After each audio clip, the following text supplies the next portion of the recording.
Today is Stephen Sondheim's birthday, his first birthday since his death last November. Stephen Sondheim is one of the most important figures in their contributions for musical theater, starting in the 1950s and even working on a new musical until his death. Fingers crossed that somebody can still posthumously produce it. His works are often polarizing, with people absolutely loving his music and others can't be bothered by it at all, and want to quickly reflect on the reason why his music is so profoundly brilliant and unique, and perhaps the same reason why some people are turned off by his music. Sondheim uses process to dictate form, and his process is meticulous, clever, while maintaining this balance of harmonious. Harmonious not necessarily as in having harmony, but rather being subjectively musically pleasing. Sondheim does this in several ways. I will detail 3 of them in this video. From his earlier works, Sondheim uses narrative to guide his songs. As Sondheim says himself, "I was essentially trained by Oscar Hammerstein to think of songs as one-act plays to move a song from point A to point B dramatically." He essentially uses the songs to move the plot forward.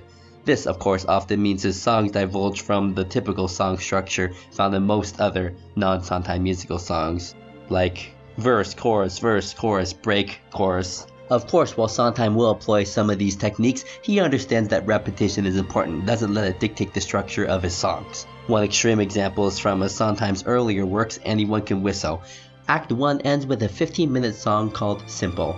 During the course of the song, several plot points are moved forward. First, the protagonist, Hapgood, shows up to this town, asserts his dominance, splits everybody in town into 2 different groups, and sows seeds of insanity in everybody. In doing this, the song weaves in and out with different melodies and motifs, and somehow does it while consistently making it engaging and non-repetitive, one of the most brilliant songs in the show.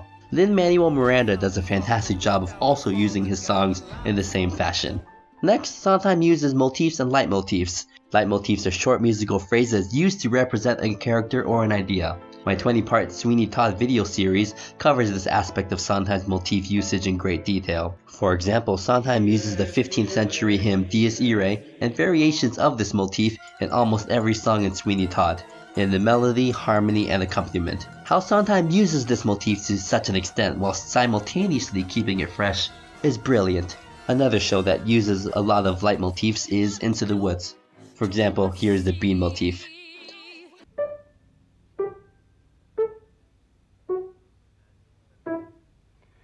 You hear it played by itself, but also incorporated into melodies of the songs. Don't you know what's out there in the world? By doing this, Sondheim puts a limitation on how he writes. Of course, creating a work on a blank canvas with unlimited tools is possible, but to Sondheim, oftentimes overwhelming. By adding limitations, creates rules that helps dictate Sondheim's composition. Another composer who occasionally uses leitmotifs cleverly is Jason Robert Brown.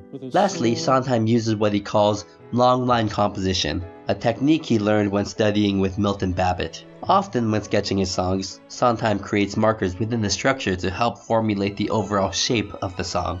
A generalized example is that Sondheim will sketch out a song in which it starts at a certain key, but then gradually, up to a certain narrative or climactic moment, the key will change. The most extreme example of long line composition is in 1994's Passion. This is also the reason why Passion has the least typical song structures of any of his musicals. Sondheim on Music, Minor Details and Major Decisions by Mark Eden Horowitz, an interview with Sondheim, goes into great details about long line composition, especially in Passion. Sondheim has expressed his admiration for fellow composers Adam Guttel's use of long line writing, especially in his musical Floyd Collins. Other musical theater composers use some meticulous process, but not as much as Sondheim. Rather, they may often think, alright, let's make a song that people will like. Start with catchy lyrics, easy chords, a nice melody, and bam, a song. While Sondheim approaches it from the other side, his process results in a well-crafted work, which then in turns, subjectively, is likable. His brilliance also comes through his unique writing character. While his songs sound very unique from show to show, they all retain a certain signature from the composer. These thoughts on his music can also be applied to his meticulous lyrics, story, characters, and every other element of the musical. This might be topics for future videos. Anyways, happy birthday Stephen Sondheim, and thank you all for watching and please subscribe.